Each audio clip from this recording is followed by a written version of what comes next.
فأخبرني عن الإيمان قال أن تؤمن بالله وملائكته وكتبه ورسله واليوم الآخر وتؤمن بالقدر خيره وشره قال صدقت قال فأخبرني عن الإحسان قال أن تعبد الله كأنك تراه فإن لم تكن تراه فإنه يراك قال فأخبرني عن الساعة قال ما المسؤول عنها بأعلم من السائل قال فأخبرني عن أماراتها قال أن تلد الأمة ربتها وأن ترى الخفاة العراة العالة رعاء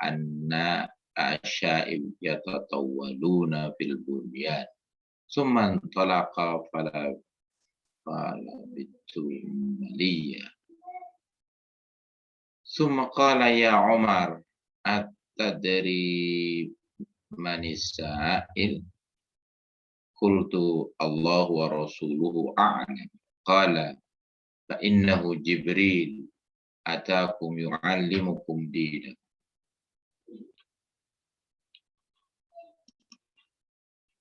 Terjemahan dari hadis ini adalah dari Umar radhiyallahu anhu. Juga dia berkata, ketika kami duduk-duduk di sisi Rasulullah Shallallahu Alaihi Wasallam, suatu hari tiba-tiba datanglah seorang laki-laki yang mengenakan baju yang sangat putih dan berambut sangat hitam. Tidak tampak padanya bekas-bekas perjalanan jauh dan tidak ada seorang pun di antara kami yang mengenalnya. Hingga kemudian dia duduk di hadapan Nabi lalu menempelkan kedua lututnya kepada lututnya Nabi. Rasulullah SAW seraya berkata, ya Muhammad, beritahukah aku tentang Islam? Maka bersabdalah Rasulullah,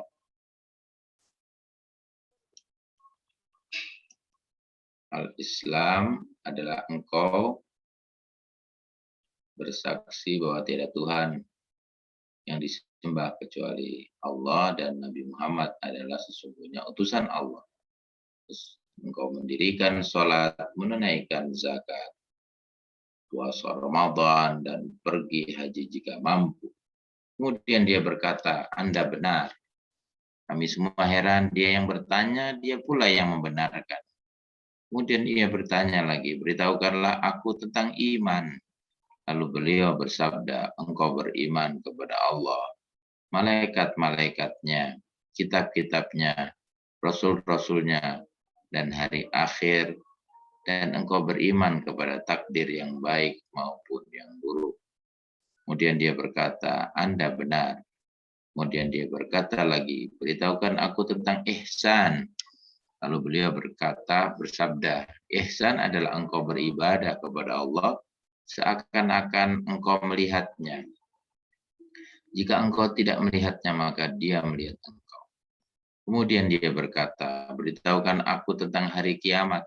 Kapan kejadiannya? Beliau bersabda, yang ditanya tidak lebih tahu dari yang bertanya. Dia berkata, beritahukan aku tentang tanda-tandanya. Beliau bersabda, jika seorang hamba melahirkan tuannya, dan jika engkau melihat seorang telanjang kaki dan dada, miskin lagi penggembala domba, kemudian berlomba-lomba meninggikan bangunan. Kemudian orang itu berlalu dan aku berdiam sebentar. Kemudian beliau, Rasulullah SAW bertanya, tahukah engkau siapa yang bertanya? Aku berkata, Allah dan Rasulnya lebih mengetahui.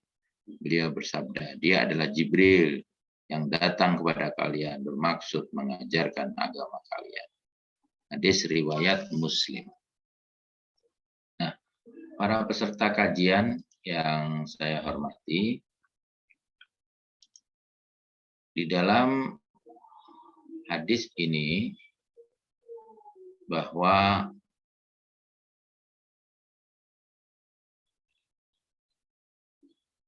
sangat dalam maknanya, karena di dalam terdapat pokok-pokok ajaran Islam, yaitu iman, Islam, dan ihsan. Nah, kajian kita pada malam hari ini adalah kita fokuskan pada keimanan, atau istilah lainnya adalah akidah, atau juga disebut dengan tauhid. Kenapa ada beberapa istilah yang berkaitan dengan ini? Karena memang studi-studi tentang keyakinan itu adalah berkaitan dengan keimanan. Dan studi tentang tauhid itu juga berkaitan dengan keimanan. Kalau akidah itu dari kata aqdun yang artinya ikatan. Istilah akidah ini dipakai juga dalam istilah akadun nikah untuk ikatan pernikahan. Jadi ikatan pernikahan itu adalah juga berkaitan dengan keimanan bahwa Allah lah sesungguhnya yang mempertautkan hati hambanya. Membutuhkan keyakinan yang kuat, bukan karena manusia, bukan karena penghulu, bukan pula karena orang tua, atau siapapun juga yang memperkenalkan kita. Tetapi sesungguhnya persoalan akdun itu sebagai satu ikatan, itu adalah salah satu kajian di dalam keimanan. Termasuk istilah tauhid dari kata wahada yuwahidu tauhidan yang artinya satu dan menyatukan dan menjadikan sesuatu itu satu dari kata wahid atau ahad sebagai salah satu sifat Allah, yaitu Allahu Ahad dalam surat Al-Ikhlas. Dan Al-Ikhlas ini juga istilah lain dari keimanan, karena dari kata akhlasa yukhlisu ikhlason yang artinya memurnikan. Maka surat Al-Ikhlas disebut juga surat Al-Iman, surat tentang keimanan. Sehingga paling tidak ada 4 istilah yang berkaitan dengan keimanan. Pertama yaitu iman itu sendiri, yang kedua adalah istilahnya akidah, yang artinya ikatan, yang ketiga adalah tauhid, yang artinya menyatukan, dan yang keempat adalah istilahnya ikhlas, yang artinya memurnikan. Nah, peserta kajian Majelis Ulil Albab IMM Universitas Negeri Malang yang saya hormati, kalau kita melihat dari hadis ini tadi, bahwa ada pertanyaan dari Jibril yang berwujud sebagai manusia. Maka di dalam catatan hadis ini mengandung makna yang sangat agung karena berasal dari 2 makhluk Allah yang terpercaya, yaitu Aminus Sama, kepercayaan makhluk di langit, yaitu Jibril, dan Aminul Ard, kepercayaan makhluk di bumi, yaitu julukan untuk Rasulullah Shallallahu Alaihi Wasallam. Dari 2 orang yang dari 2 makhluk, 1 malaikat yang 1 manusia ini, itu salah satu sebagai keyakinan kita bahwa hadis ini adalah dijadikan sebagai pedoman kaitannya dengan keimanan. Ada sebuah hadis yang terkenal, akmalul mu'minina imanan ahsanuhum khuluqan. Sesempurna-sempurna iman seseorang itu adalah yang paling bagus akhlaknya.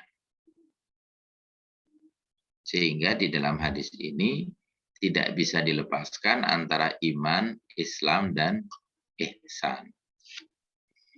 Nah, tentu kita harus mengerti tentang bagaimana iman itu termasuk berpengaruh pada cara kita berislam dan bagaimana kita berihsan.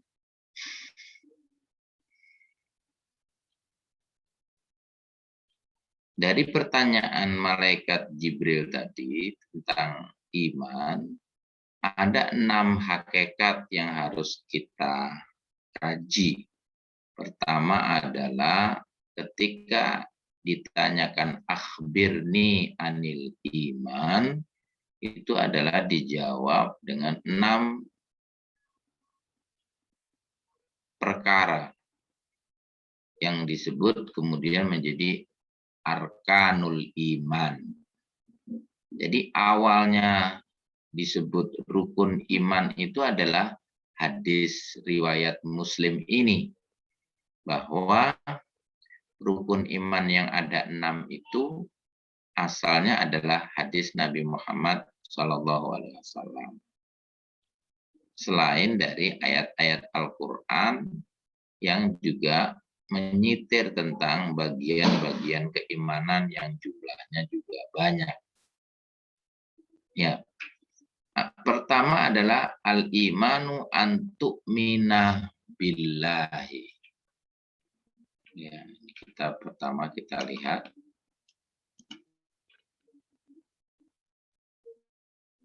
Di sini dijelaskan bahwa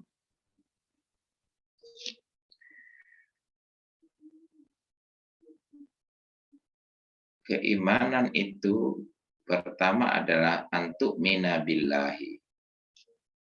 Beriman kepada Allah dengan sungguh-sungguh.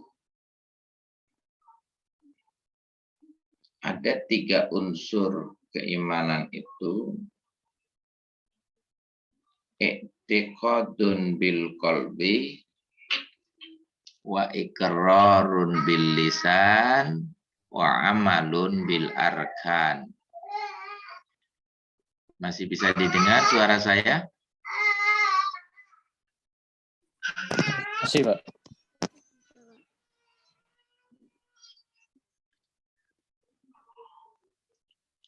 Jadi keimanan itu pertama unsurnya adalah dibenarkan di dalam hati. I'tiqadun bil qalbi, itu maksudnya. Bagaimana maksudnya dibenarkan dalam hati? Maka setiap orang yang beriman kepada Allah itu hatinya haruslah dia sudah meyakini bahwa Allah itu adalah sebagai Tuhannya dan satu-satunya Tuhan yang dia sembah.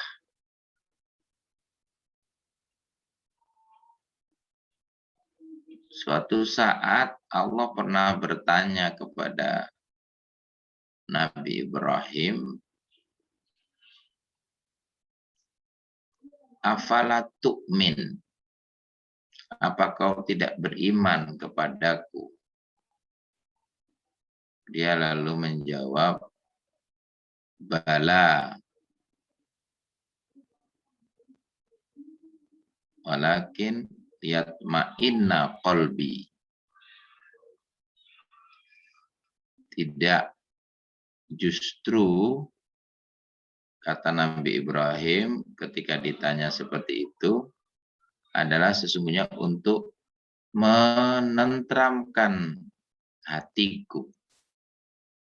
Jadi salah satu cirinya orang yang beriman itu adalah dengan memantapkan hatinya, kemudian menenteramkan hatinya ketika dia beriman kepada Allah. Maka ketika dia tidak beriman kepada Allah, hatinya akan selalu bimbang dan ragu, serta bingung siapa yang harus disembah. sebagaimana orang-orang jahiliyah, hati mereka tidak tenang ketika mereka menyembah berhala Lata, Uzza, Manat, dan Hubal. Tapi ketika mereka kemudian beriman kepada Allah, maka hatinya akan tenang.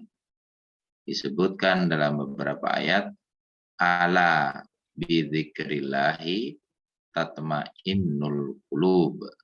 Dengan mengingat Allah di dalam hatinya, maka itu akan menenteramkan hatinya. Itulah yang dimaksud dengan i'tiqadun bil qalbi. Yang kedua adalah unsurnya yang tidak kalah penting dari keyakinan yang ada di dalam hati, baik itu keimanan kepada Allah, kepada malaikat, kepada kitab, kepada Rasul, kepada hari kiamat, maupun kepada takdir, maka juga harus diucapkan dengan lisan, atau istilahnya adalah wa iqrarun bil lisan. Diikrarkan dalam bentuk janji. Jadi keimanan itu adalah tidak hanya dibutuhkan di dalam hatinya, tapi juga harus diucapkan di lisannya.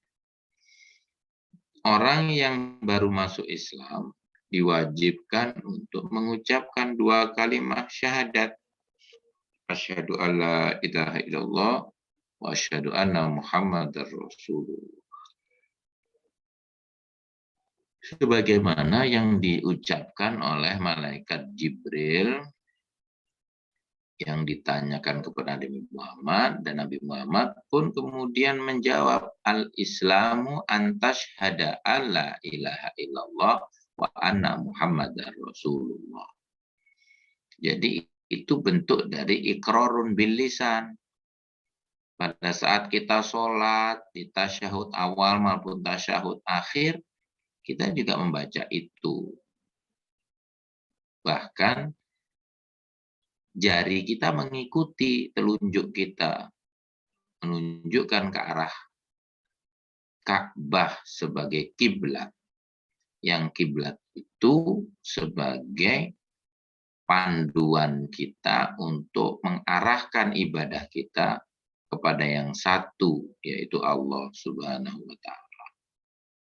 Syahadat itu menunjukkan orang itu telah betul-betul dan benar-benar masuk Islam.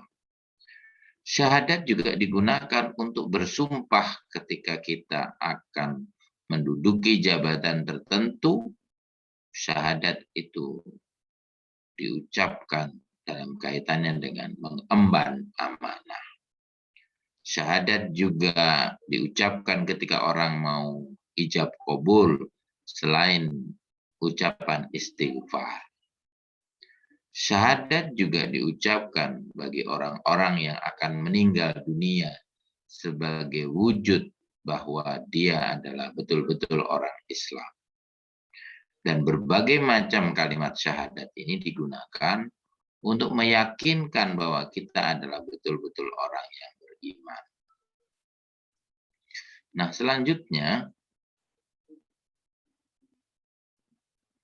selain iman itu dibenarkan dalam hati, diucapkan dengan lisan, maka terakhir yang harus dilakukan adalah wa'amalun bil arkan.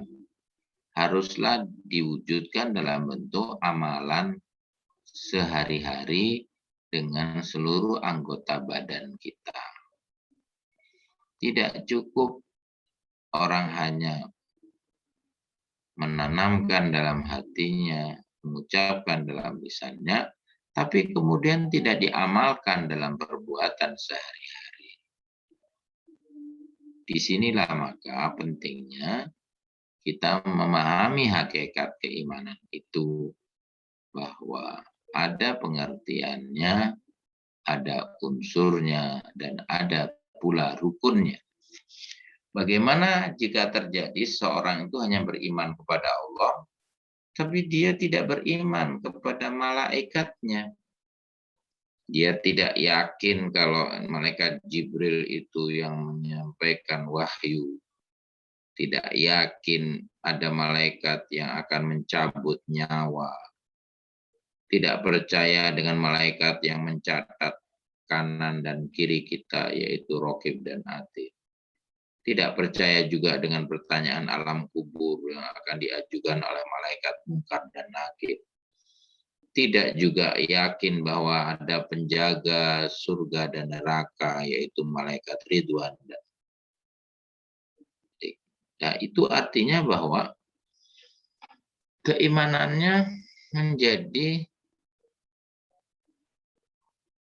timpang, menjadi lobang, menjadi tidak utuh atau tidak sempurna. Karena 6 itu jumlahnya adalah semuanya disebut rukun. Sebagaimana rukun wudhu, rukun sholat, rukun haji. Jika rukun itu tidak dilakukan dan tidak dilalui, maka keimanannya tidak akan sempurna. Bahkan bisa-bisa keimanannya ditolak. Ada yang mungkin tidak beriman kepada kitab, kepada Al-Quran. Sebagian ayat dia beriman, tapi sebagian ayat yang lain dia tidak beriman. Atau bahkan seperti pemeluk agama lain yang menjual ayat-ayat. Di dalam Al-Quran disebutkan wa yashtaruna bihi samanan qalila. Menjual belikan ayat itu adalah melanggar keimanan. Kepada Rasul juga begitu, tentang keimanan pada Nabi Isa misalnya. Apakah Nabi Isa sekarang ini masih hidup atau sudah wafat? Kalau masih hidup di mana, kalau sudah wafat di mana kuburnya. Keyakinan itu menggoda kita, termasuk juga kepada ada yang tidak percaya pada hari akhir. Walaupun dia orang yang mengaku-ngaku beriman, tapi kalau tidak beriman pada hari kiamat, hari akhir, hari pembalasan, maka itu hakikatnya keimanannya tidak memenuhi rukun-rukunnya. Termasuk juga beriman kepada takdir, takdir yang baik ataupun takdir yang buruk, takdir yang menyenangkan maupun takdir yang menyusahkan, takdir yang mengenai diri kita maupun orang lain. Begitulah rukun-rukun iman yang harus kita yakini berkaitan dengan itu. Nah, bagaimana jika terjadi ada lemahnya iman? Lemah iman itu berkaitan dengan keenam rukun ini tadi. Kalau keimanannya itu tidak diyakini benar-benar dengan hatinya, tidak diucapkan dengan seluruh ucapannya, didasari sebuah kesadaran, apalagi tidak diamalkan dalam perbuatan kita sehari-hari, maka itu menyebabkan kemudian lemahnya iman. Kalau sudah lemahnya iman itu dicontohkan bahwa man ra'a minkum mungkaron falyughayyirhu biyadihi wa illam yastati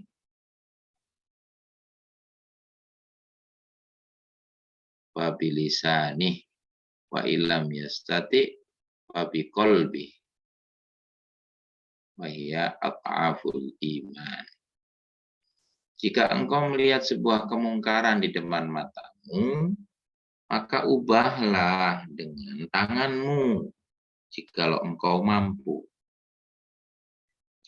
Jika kau tidak mampu dengan tanganmu, yang berarti bisa tangan yang kita miliki ini, atau tangan yang berwujud kekuasaan, maka rubahlah dengan lisanmu. Engkau peringatkan, tentu dengan menasihati sebagaimana surat Al-Asr, wal 'ashr innal insana lafi khusr illal ladzina amanu wa 'amilus shalihati wa tawassaw bil haqqi wa tawassaw bis sabr. Keimanan dan amal soleh itu diiringi dengan saling menasehati dalam kebenaran dan kesabaran. Jadi kalau kita mengingatkan orang lain, tidak hanya kebenaran yang dituntut, tapi juga kesabaran.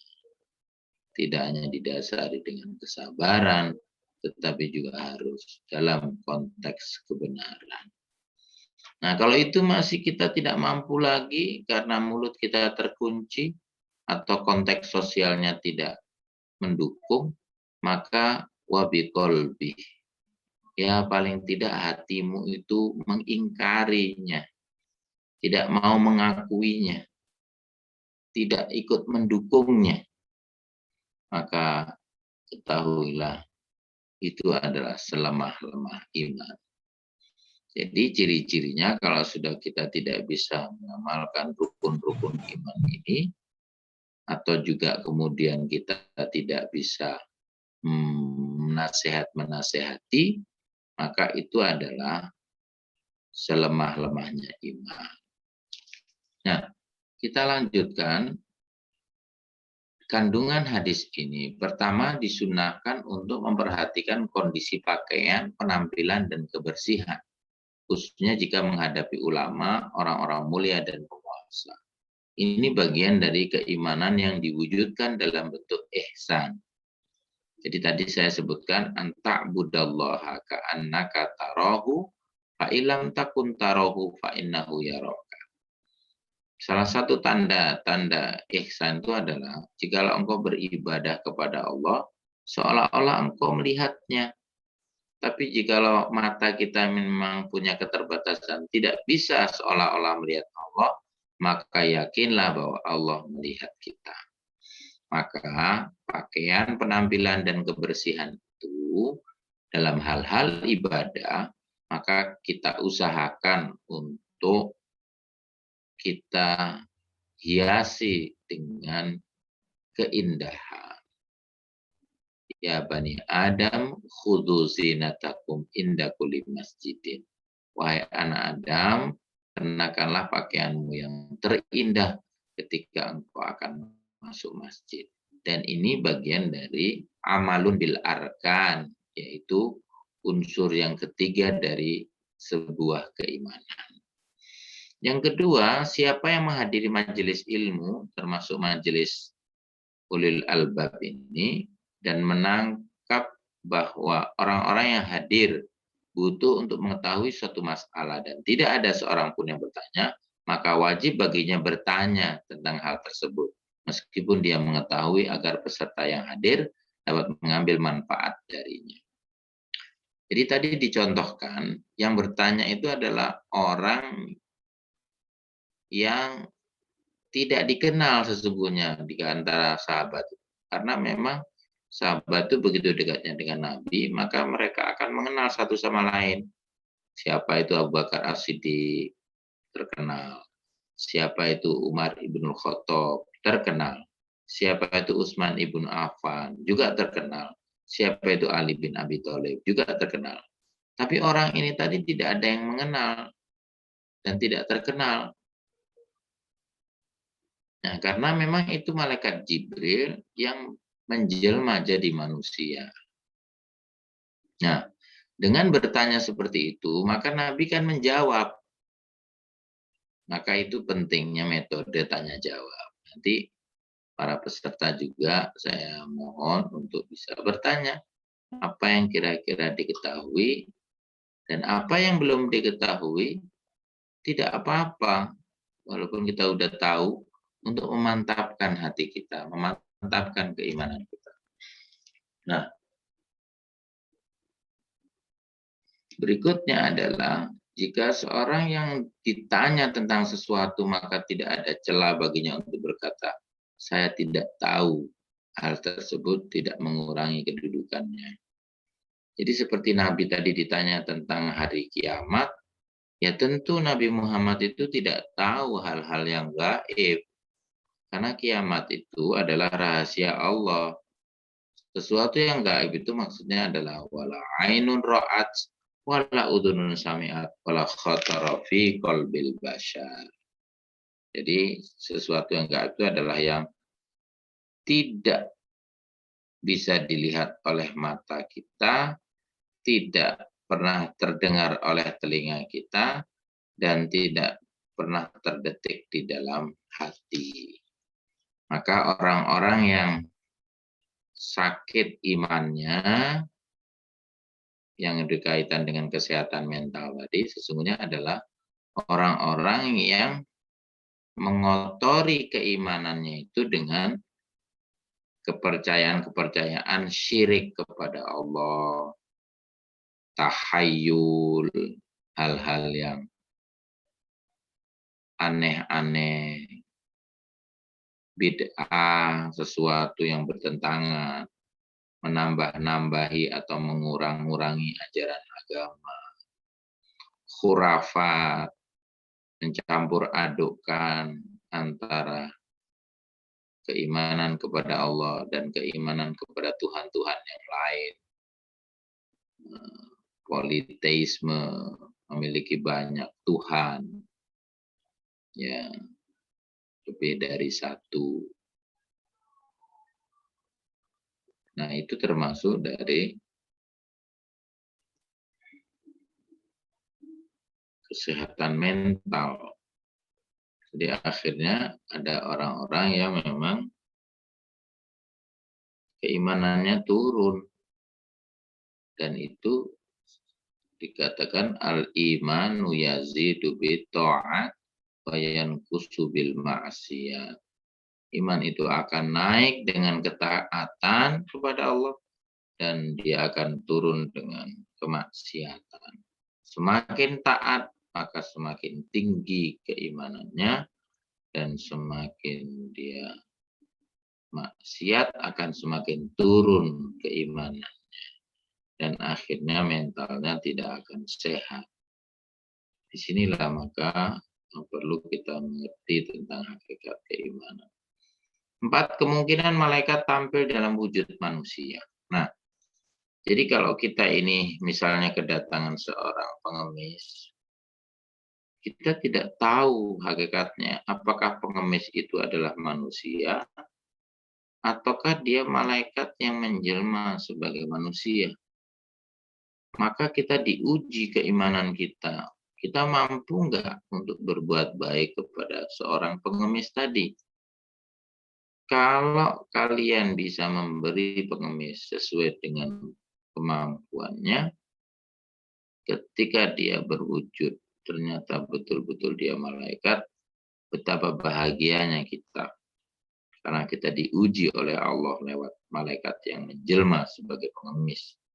Tapi jikalau itu kita tidak mau memberi atau mengasihinya, tentu malaikat akan geram melihat kita karena dianggap bahwa malaikat itu adalah manusia biasa. Padahal itu adalah makhluk yang juga dicintai oleh Allah dan paling dekat dengan Allah. Nah, menarik untuk kita lanjutkan kandungan hadis ini bahwa termasuk tanda hari kiamat sebagai salah satu iman kita yang kelima adalah banyaknya pembangkangan terhadap kedua orang tua. Nah, membangkang kepada kedua orang tua itu termasuk adalah yang tanda-tandanya lemahnya iman. Karena kalau seseorang yang berbakti pada orang tua, tidak mungkin dia durhaka. Sehingga anak-anak yang memperlakukan kedua orang tuanya sebagaimana seorang tuan yang memperlakukan hamba sahaya. Sangat jahat. Inilah penting. Karena hal-hal yang justru mengotori keimanan dan itu akan menjadikan lemahnya iman. secara umum begitu. Ya, tidak disukainya mendirikan bangunan yang tinggi dan membaguskan selama tidak dibutuhkan. Nah, ini orang-orang sekarang ini kecenderungannya adalah membangun bangunan yang tinggi-tinggi, besar-besar, mewah-mewah, hanya untuk menunjukkan bahwa dirinya adalah kaya. Bukan menunjukkan dirinya itu beriman. Kalau menunjukkan dirinya beriman, semestinya bukan rumahnya yang diperbagus, tapi masjidnya yang diperbagus. Rumah itu secukupnya, sebagaimana Nabi Muhammad SAW. Bahkan ada seorang ahli sufi namanya Sufyan As-Sauri, kalau dia lagi malas beribadah dan imannya lagi turun, dia itu membuat lubang liang lahat di samping kamarnya, di samping tempat tidurnya di dalam kamar. Kalau dia sedang seperti itu, maka dia turun ke bawah dan mengatakan pada dirinya, menasihati, wahai Sufyan, suatu saat kau akan berbaring seperti ini di liang lahat. Maka janganlah engkau sampai malas untuk beribadah. Karena ketika kau sudah ada di sini, kau tidak akan bisa lagi sholat, kau tidak akan bisa lagi zakat, kau tidak akan bisa lagi puasa. Kau tidak akan ada gunanya lagi. Kau akan sama dengan tanah, kotor, lemah, dan bisa diinjak-injak. Jadi dengan dia dinasihati oleh dirinya sendiri, itulah dia bangkit kembali, lalu segera berdoa dan berzikir serta beribadah dengan khusyuk. Nah, tampaknya kita perlu juga meniru, tapi juga tidak seperti itu. Paling tidak di dalam hati kita menasihati diri kita sendiri, dan khususnya pada orang lain. Nah, yang ketujuh adalah di dalamnya terhadap dalil bahwa perkara gaib tidak ada yang mengetahuinya selain Allah. Sebagaimana jawaban Nabi tadi, mal mas'ulu bi'a'lama minas sa'il. Tidak mungkin orang yang ditanya itu lebih tahu daripada yang ditanya. Karena malaikat Jibril pasti lebih tahu, karena rahasia-rahasia Allah itu, wahyu-wahyu Allah itu lewat malaikat Jibril. Yang kedelapan adalah di dalamnya terdapat keterangan tentang adab dan cara duduk dalam majelis ilmu. Sebagaimana kita hari ini di dalam majelis ta'lim, majelis kajian, majelis ilmu ulul albab, mari kita gunakan etika-etika kita sebagai wujud dari keimanan. Sebagaimana saya katakan tadi, sesempurna iman seseorang adalah orang yang paling bagus akhlaknya. Nanti ayat-ayat Al-Qur'annya bisa dilacak dari tema-tema ini tadi. Keimanan itu ada pada surat kedua ayat 285, surat kelima ayat 5, surat ke-6 ayat 82, dan begitu pula tema-tema dan surat-surat serta ayat-ayat yang lain. Nah, para peserta kajian majelis ulil albab yang saya cintai, dari hadis ini bahwa kita bisa melihat bahwa ternyata pengertian iman tadi itu adalah tidak terlepas dari ketiga unsur, bahwa iman haruslah dibenarkan dalam hati, diucapkan dengan lisan, dan dibuktikan dengan amal perbuatan. Dan rukun iman tadi ada 6 yang dibagikan sebagai sebuah pedoman: iman kepada Allah, kepada malaikat, kepada kitab, kepada Rasul, hari kiamat, dan takdir. Dan juga dikaitkan dengan kesehatan mental, bahwa keimanan itu adalah dengan melaksanakan hal-hal yang baik dan meninggalkan yang maksiat. Karena dengan begitu kesehatan mental kita akan selalu terpelihara. Sebagaimana tadi saya katakan bahwa dengan berzikir kepada Allah itu akan menenangkan jiwa. Orang-orang yang memiliki gangguan mental adalah orang-orang yang tidak memiliki ketenangan jiwa. Dan cara mencegah dan mengatasinya adalah bagaimana kita selalu berzikir kepada Allah, tidak hanya dengan hati, tapi juga dengan lisan dan amal perbuatan. Baiklah, sekarang sudah jam 19.20 ya. Jadi kita 19.30 sampai jam 20.30. Silakan mungkin setelah 60 menit ini kita bisa bertanya jawab untuk menerapkan hadis tentang tanya jawab sebagaimana di dalam hadis Nabi tadi. Saya persilahkan.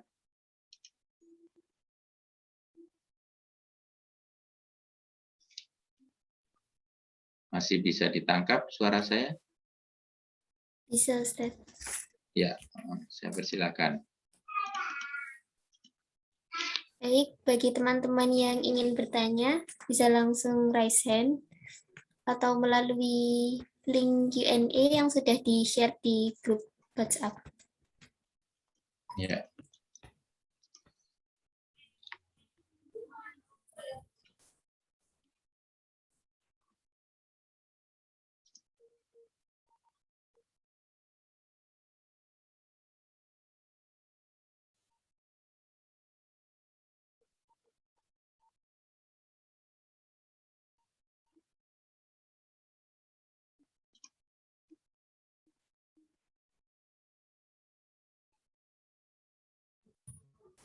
Ini ada satu pertanyaan, Ustadz.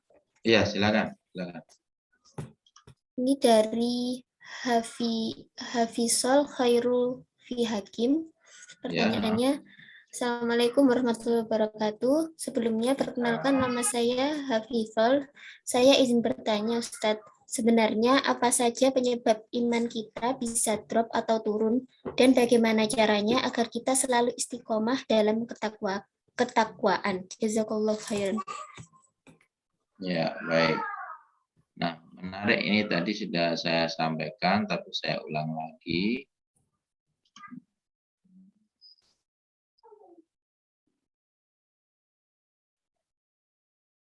Jadi saya sebutkan tadi adalah ketika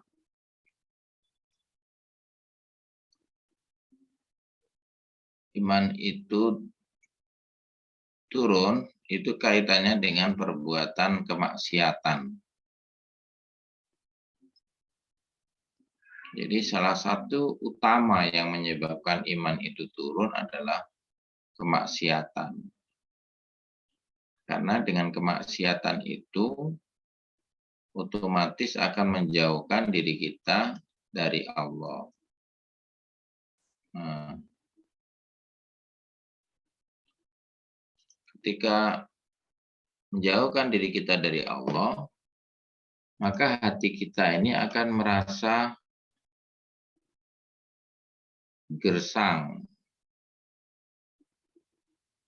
Ya. Perasaan yang gersang itu tadi membuat kemudian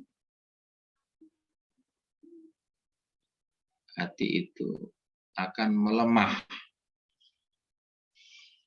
Sebagaimana hatinya orang-orang kafir, orang-orang yang fasik, orang-orang yang munafik. Jadi kita perhatikan bahwa orang-orang yang munafik itu adalah orang-orang yang sesungguhnya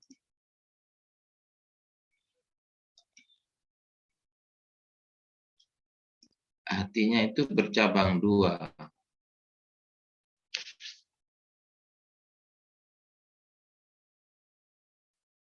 Di dalam Al-Quran disebutkan Kalau mereka itu bersama dengan segolongan orang, qalu amanna. Tapi kalau sudah dia berlalu,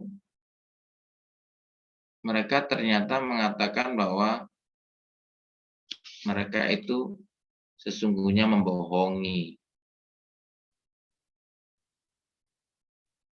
Bahwa mereka mengatakan nahnu ma'akum. Saya itu sesungguhnya bersama kalian, bukan bersama mereka, orang-orang yang beriman. Itu disebutkan bahwa kalau mereka itu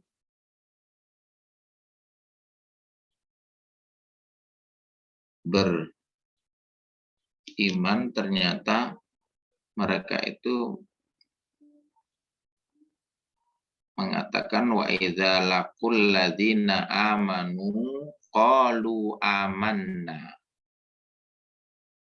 wa idza khalau ila syayatinihim qalu inna ma'akum innama nahnu mustahzi'un. Jadi dalam surat Al-Baqarah ayat 14 itu disebutkan, dan apabila mereka berjumpa dengan orang yang beriman, mereka berkata, kami telah beriman.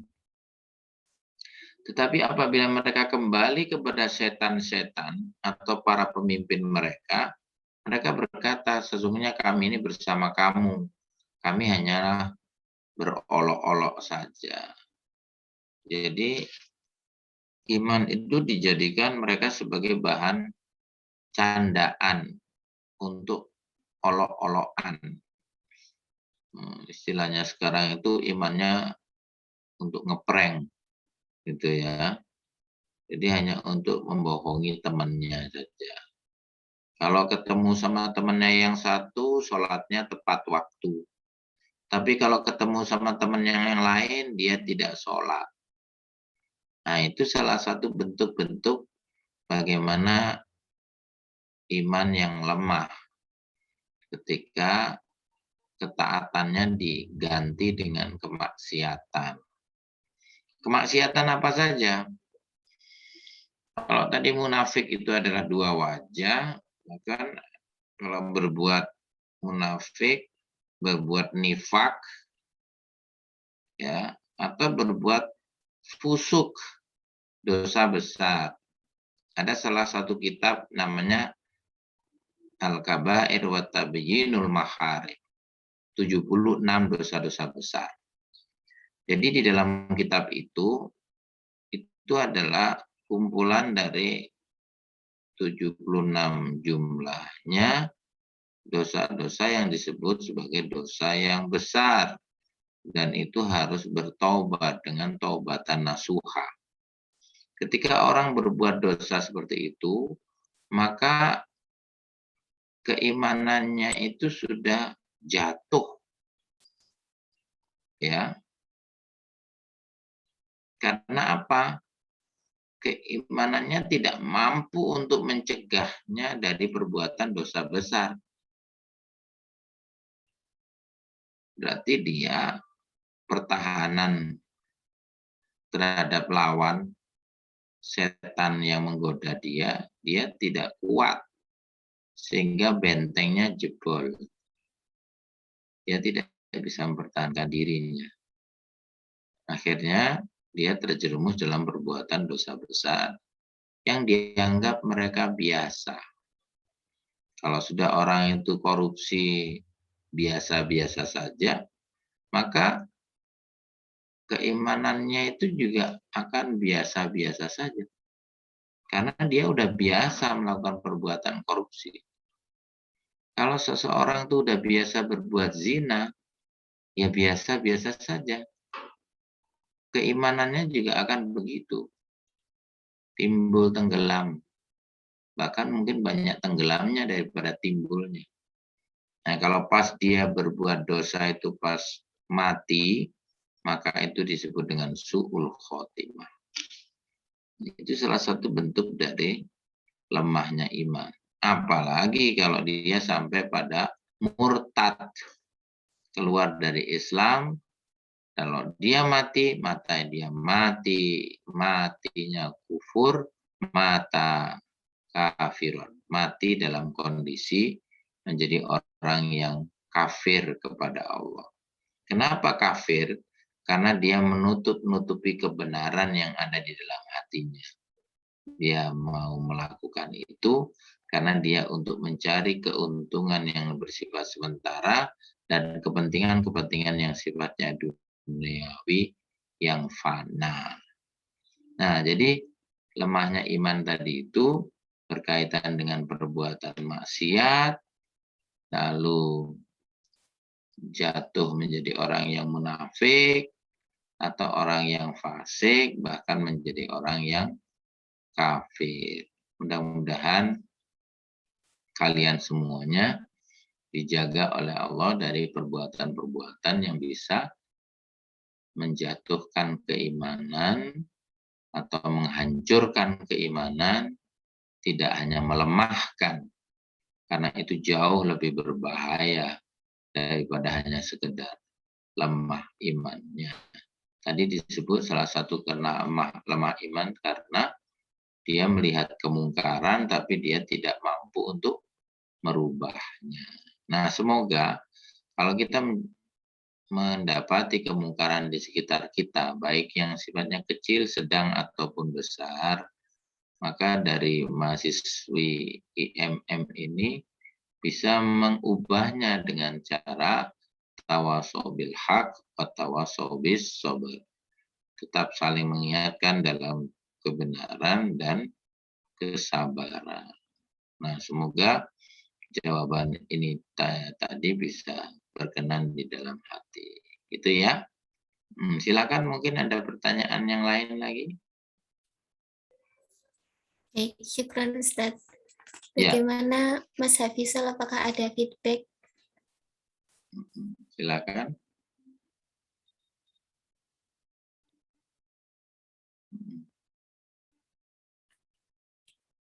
Sepertinya sudah cukup. Ya. Ini ada pertanyaan lagi Ustadz. Ya, silakan. Dari hamba Allah. Pertanyaannya adalah bagaimana cara kita meminimalisir atau menghilangkan futur? Oh ya, baik. Nah, istilah futur yang dimaksud tadi itu adalah sama dengan tadi lemahnya iman tadi. Maka mulai dari yang sekecil-kecilnya, pertama adalah seperti contohnya tadi, ulul albab itu adalah salah satu solusi untuk mencegah futur. Perilaku ulul albab itu ada dua. Satu, selalu melakukan pola zikir. Zikir yang selalu diistiqomahkan ya. Zikir itu bisa berarti mengingat Allah secara hati, lisan maupun amalan. Itu pertama. Kalau lisannya kalau zikir dengan hati, itu meyakini Allah itu ada di dalam hatinya. Itu yang disebut dengan qalbun nuraniyun. Hati yang selalu menyinari. Hati nurani dalam bahasa Indonesia. Nurani itu dari bahasa Arab, dari kata nur. Sesuatu yang bercahaya. Sesuatu yang bersinar. Gitu ya. Nah, kalau hatinya itu bersih, dia sinarnya akan bersih, bercahaya. Tapi kalau hatinya itu redup, kata Imam Ghazali, kalau hati itu penuh dengan dosa-dosa, itu seperti kaca yang ada titik-titik nodanya. Semakin banyak titik nodanya, maka semakin gelap kaca yang bersih itu. Akhirnya sinar tidak akan bisa menembusnya. Jadi, zikir atau yang saya sebut tadi itu adalah pertama, mengingatnya di dalam hati. Tapi juga zikir bisa saja yang bentuk kedua, yaitu zikir dalam bentuk lisan. Zikrul lisan. Tadi zikrul qalbi namanya. Zikrul lisan itu sebagaimana kalimat thayyibah yang kita baca. Asmaul husna yang selalu kita senandungkan. Bacaan-bacaan doa, zikir pagi, zikir petang. Ya, doa-doa di kala sholat maupun di luar sholat. Itu zikir lisan semua, diucapkan. Termasuk membaca Al-Quran, itu adalah zikir lisan. Man arada ayyatakallama ma'allah, falyaqra'il Quran. Barang siapa yang ingin bercakap-cakap dengan Allah, berbincang-bincang, mengobrol dengan Allah, maka bacalah Al-Quran. Karena itu zikir lisan. Lisan kita ini harus kita selalu basahi dengan kalimat thayyibah. Bahkan Nabi mengatakan, man qala akhiruhu la ilaha illallah dakhalal jannah. Barang siapa yang kalimat terakhirnya sebelum dia meninggal dunia, di akhir hayatnya, dia ucapkan kalimat la ilaha illallah, dipastikan oleh Rasulullah masuk surga. Dengan kalimat itu saja. Dari sisi lisannya. Nah, yang terakhir adalah zikrul amal. Bagaimana berzikir dengan amalan. Ya, kalau kita bersedekah, itu namanya zikrul amal. Bagaimana ajaran Islam untuk bersedekah, as-shadaqatu tadfa'ul bala misalnya. Bahwa sedekah itu adalah menolak bahaya yang akan kita terima. Dan itu kalau kita yakin dengan kita sedekah, maka itu menjadi zikrul amal. Amalan yang mengingatkan kita selalu pada Allah, bahwa harta ini bukan milik kita, tapi harta itu sesungguhnya milik Allah. Kita cuma dititipi saja. Kalau kita bisa dititipi, kemudian kita berusaha untuk beramal demi kemanfaatan orang lain, dan itu kembali kepada kita sendiri, maka itu namanya zikrul amal yang bisa menghilangkan lemahnya iman tadi. Berikutnya adalah dari segi positioning. Jadi ulul albab itu kalau berzikir, pada saat dia berdiri, pada saat dia duduk, dan pada saat dia berbaring. Posisi manusia itu hanyalah 3 itu. Kalau tidak dalam posisi berdiri, ya dia duduk. Kalau tidak dalam posisi duduk, dia berbaring. Coba kita perhatikan. Kalau kita beraktivitas, kita banyak berdiri.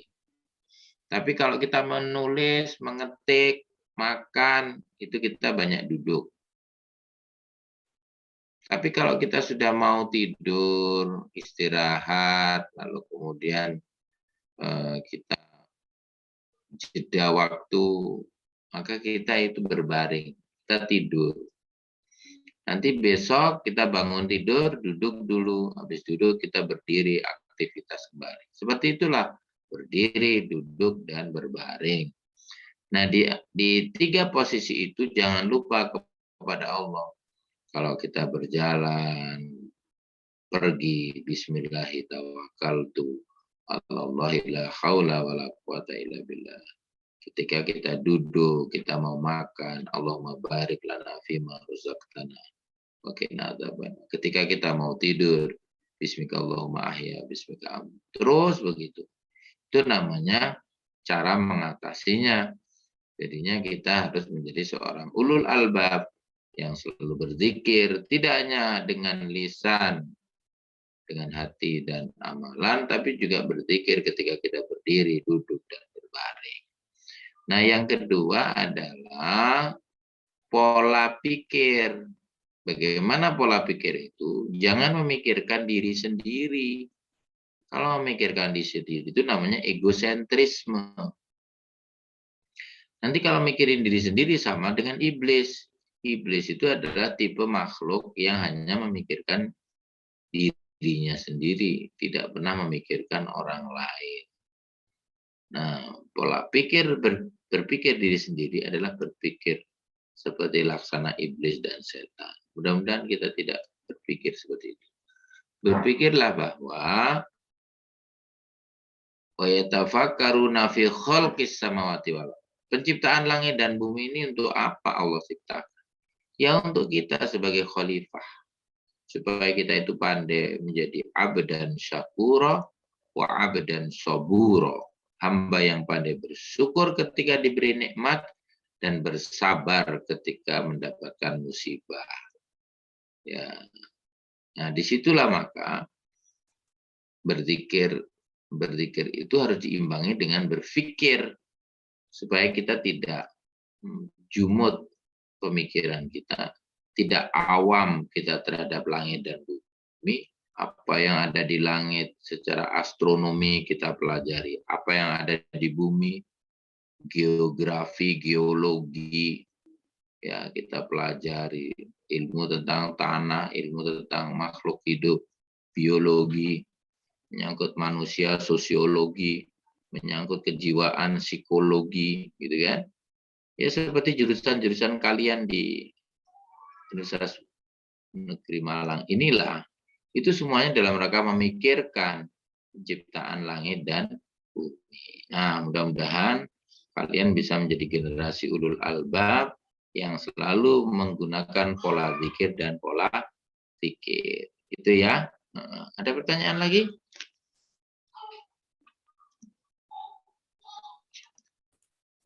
Terima kasih Ustadz. Ya. Ada pertanyaan lagi Ustadz. Oke, di chat itu ada ya? Iya. Dari Mas Salman dari Vokal Iya, Mas Salman. Iya. Bisa dibacakan? Assalamualaikum warahmatullahi wabarakatuh. Ustadz, saya izin bertanya, bagaimana tanda-tanda taubat seorang hamba diterima oleh Allah apabila kita sebelumnya telah berbuat dosa yang telah menodai keimanan dan kemudian kita bertobat kepada Allah? Ya, baik. Ada 4 tahapan untuk bertaubat sebagai taubat nasuha. Pertama adalah menyesal ketika kita melakukannya. Jadi rasa penyesalan itu harus ditunjukkan. Baik dari hati, dengan rasa penyesalan, dengan lisan, dan diwujudkan perbuatan. Bahwa dia menyesal. Misalnya dia telah berzina dengan teman sesama mahasiswanya. Tunjukkan rasa penyesalan itu. Menyesal pada diri sendiri, menyesal kepada Allah, menyesal kepada temannya, menyesal kepada orang tua. Tunjukkan rasa sesal itu. Saya menyesal, Pak. Saya menyesal pada orang-orang yang mereka sudah menodainya. Jangan sampai lalu merasa bangga. Itu seperti ada seorang pemabuk itu mengatakan, saya ini tiap malam mabuk dan saya kuat. Nah, itu namanya bangga. Tidak malah menyesal. Berzina bolak-balik malah senang. Nah, termasuk pembunuh 99 orang. Dia bangga dengan hasil dia membunuh. Hasil dia korupsi. Nah, itu tidak boleh semestinya. Dia harus menyesal. Dia harus bersedih dengan perbuatannya. Dia harus menunjukkan raut wajah yang berbeda dengan orang yang lain. Ya, bahwa dia betul-betul menyesal telah melakukannya. Yang kedua adalah berjanji untuk tidak mengulangi. Dan janji itu tidak boleh dilanggar lagi, karena dia akan menjadi dosa lagi, karena melanggar janji. Ya, dia janji, pokoknya tidak akan mengulangi perbuatannya. Dan yang ketiga adalah dia menjauhi sejauh-jauhnya. Jadi kalau ada orang yang berzina, dia jauhi. Kalau ada orang yang minum minuman keras, dia jauhi. Kalau ada orang yang korupsi, dia jauhi. Gitu ya. Pokoknya dia menjauh dari perbuatan dosa. Ya, kalau ada tetangga yang mengajak untuk bertengkar, jauhi, nggak usah deket-deket sama tetangga itu. Gitu. Nah, yang keempat adalah yang tidak kalah penting, tutupilah dosa besar itu dengan perbuatan baik yang setimpal. Jadi kalau dia pernah mencuri 1 juta, uang 1 juta itu pertama kali dia harus kembalikan. Dan dia harus sedekah 1 juta untuk menutupi perbuatannya. Kalau dia pernah berbuat zalim sama tetangganya, maka dia minta maaf sama tetangganya, kemudian harus menolong tetangganya itu sesuai dengan kemampuannya. Kalau dia pernah menipu orang ibadah haji bahwa tiketnya adalah tiket yang palsu, maka dia harus kembalikan uang ONH-nya dan kemudian dia harus menghajikan orang itu. Jadi gitu caranya. Jadi 4 tahapan itu. Pertama adalah menyesal, yang kedua adalah berjanji tidak mengulangi, ketiga adalah menjauhi sejauh-jauhnya, dan keempat adalah menutupi perbuatan dosa tadi dengan perbuatan baik yang setimpal. Itu ya. Nah, itu yang betul-betul nanti tobatnya itu diterima. Kalau enggak akan diterima. Karena dianggap oleh Allah dia main-main. Kalau kita main-main sesama manusia, mungkin dosanya enggak seberapa. Tapi kalau sudah main-main dengan Allah, ya Allah Maha tahulah apa yang kita lakukan. Gitu ya. Baik, selanjutnya. Ada lagi? Baik, ada satu pertanyaan. Insya Allah pertanyaan terakhir, Ustaz. Begitu ya, Masya Allah. Ya, gimana? Bisa dibacakan? Ya. Assalamualaikum Ustadz, izin bertanya. Iman Ya. yang sebenar-benarnya iman kepada Allah itu seperti apa Ustadz? Saya belum menemukan beriman yang sebenar-benarnya beriman itu seperti apa. Kadang ada seorang ahli beribadah, zikir, sholawat, tapi habluminanasnya kurang. Ada juga yang habluminanasnya baik, namun sholat dan ibadah lainnya masih tidak istiqomah. Dan ada yang keduanya sempurna, baik hubungan dengan Allah dan dengan manusia, tapi seringkali menganggap bahwa dirinya paling sempurna. Mohon pengarahannya Ustadz. Syukran. Nah, jadi ada sebuah pepatah, nobody's perfect ya. Tidak ada seorang manusia pun yang sempurna. Sempurna itu sebenarnya hanyalah milik Allah saja. Kalau kita menyebut sempurna itu maksudnya nisbi. Nisbi itu bukan hakikat kesempurnaan. Jadi kalau misalnya saya menyampaikan seperti ini, saya merasa itu tidak sempurna. Kenapa? Karena apa yang saya baca, apa yang saya kerjakan, itu tidak seperti yang Nabi amalkan misalnya. Dibandingkan dengan Nabi, kita jauh sekali dari kesempurnaan. Tapi walaupun kita jauh dari kesempurnaan, kita harus berusaha untuk mencapai kesempurnaan. Paling tidak mendekati lah. Gitu. Analoginya begini, kalau kalian tidak bisa nilai IPK-nya itu 4.0, paling tidak 3,9 lah. Kalau tidak bisa 3,9, ya 3,8 lah. Jadi kalau saya simpulkan bahwa 4 itu sempurna, walaupun kesempurnaan di mata Allah dengan kesempurnaan di mata manusia itu beda, maka kita berusaha.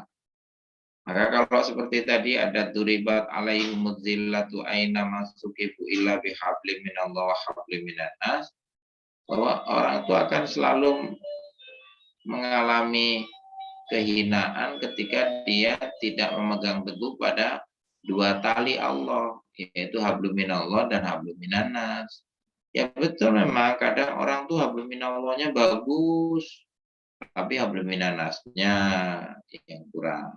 Ada yang kadang hablum minannasnya bagus, hablum minallahnya yang kurang. Itulah manusia.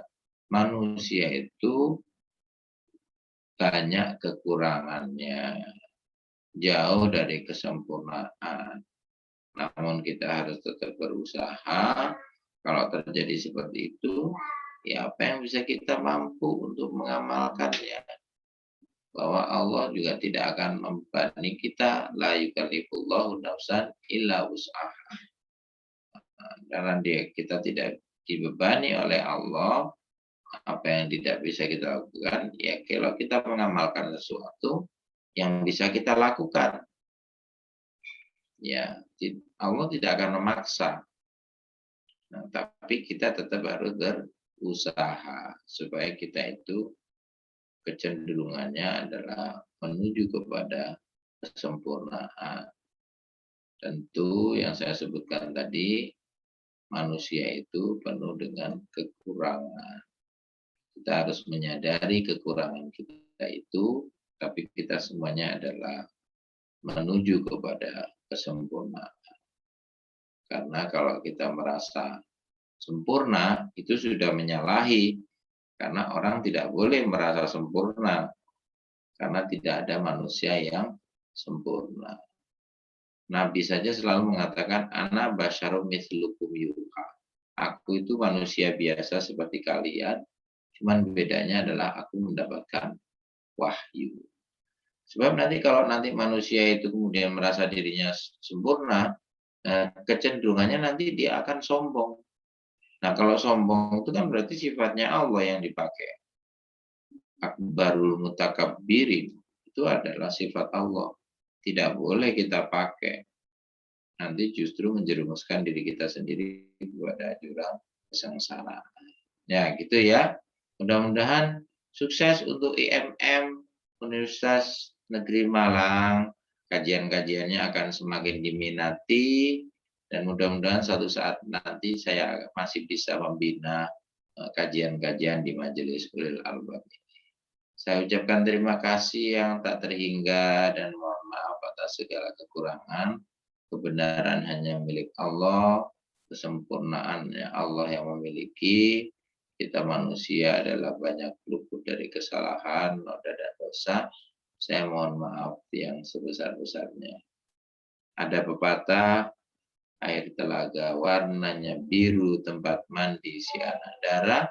Kalaulah ada kata keliru, jangan simpan di dalam dada. Demikian, saya ucapkan terima kasih kepada seluruh pengurus dan anggota Ikatan Mahasiswa Muhammadiyah di Universitas Negeri Malang. Mudah-mudahan sukses, selalu mengembangkan dan membawa nama Muhammadiyah untuk amar ma'ruf nahi mungkar di tingkat perguruan tinggi. Semoga kalian bisa mencapai cita-cita kalian, studi dengan cepat dan bermanfaat. Itu aja dari saya. Terima kasih. Wa'alafu minkum. Wassalamualaikum warahmatullahi wabarakatuh.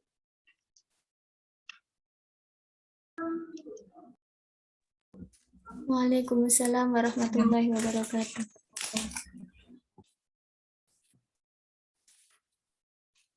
Baik, terima kasih. Sekali lagi kami sampaikan kepada Ustadz Zulfi Mubarak yang telah menyempatkan untuk menjadi pemateri, yang telah berkenan untuk menjadi pemateri pada malam hari ini. Semoga yang telah disampaikan dapat membawa keberkahan bagi kita semua. Amin, amin, ya robbal alamin. Baik, dari kajian pada malam hari ini dapat kita ketahui bahwa orang yang beriman kepada Allah adalah orang yang menenteramkan hatinya dengan berzikir atau mengingat Allah. Orang yang beriman kepada Allah adalah orang yang dengan lisannya mengikrarkan syahadat. Selain iman diyakini dengan hati, diikrarkan dengan lisan, keimanan juga harus diamalkan. Dan perlu kita ketahui bahwa al-imanu yazidu bittaqwa wa yanquzu bil ma'siyah, bahwa iman itu bertambah dengan ketakwaan dan berkurang akibat dari kemaksiatan. Terima kasih kami sampaikan kepada para peserta kajian Majelis Ulil Albab yang sudah bergabung dalam diskusi malam hari ini. Saya mewakili teman-teman pelaksana, mohon maaf apabila ada kekurangan maupun kesalahan dalam pelaksanaan kajian, dan saya sendiri selaku moderator mohon maaf apabila terdapat kekurangan maupun kesalahan dalam perkataan maupun perbuatan. Bagi teman-teman yang tadi mungkin tertinggal mengikuti kajian, bisa melihat siaran ulang kajian pada kanal YouTube Majelis Ulil Albab. Dan bagi para peserta dimohon untuk tetap di grup karena akan ada kajian Majelis Ulil Albab selanjutnya yang tentunya temanya tidak kalah menarik dengan kajian malam hari ini. Terima kasih atas perhatian dari teman-teman sekalian. Terima kasih sekali lagi kami sampaikan kepada Ustadz Zulfi. Mohon maaf atas kesalahan dan kekurangan kami. Billahi fi sabilil haq fastabiqul khairat. Assalamualaikum warahmatullahi wabarakatuh. Waalaikumsalam warahmatullahi wabarakatuh. Saya pamit dulu ya. Silakan kalau dilanjutkan mungkin ada koordinasi. Terima kasih. Assalamualaikum, sampai jumpa. Waalaikumsalam warahmatullahi wabarakatuh. Syukran Ustaz.